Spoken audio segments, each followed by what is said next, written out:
Kenapa, Pak? Karena harganya mahal sekarang. Sekarang cabai rawit modal 50 sampai 60. Sebelumnya itu sampai 40. Kalau cabai keriting? Cabai keriting 50 per kilo. Itu modal? Ya ecerannya gitu.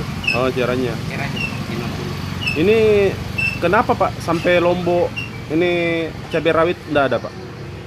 Mungkin faktor cuaca.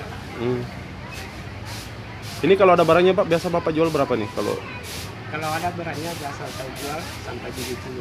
70 per kilo. Per kilo. Cabai rawit.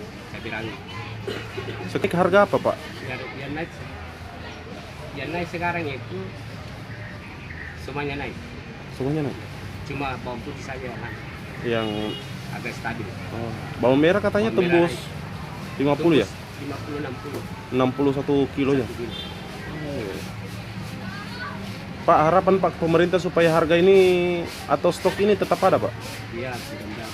Saya minta pemerintah mudah-mudahan bisa diturunkan harga.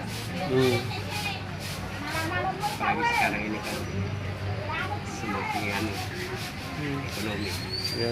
Sulit ya. Terima kasih sudah nonton. Jangan lupa like, subscribe, dan share ya.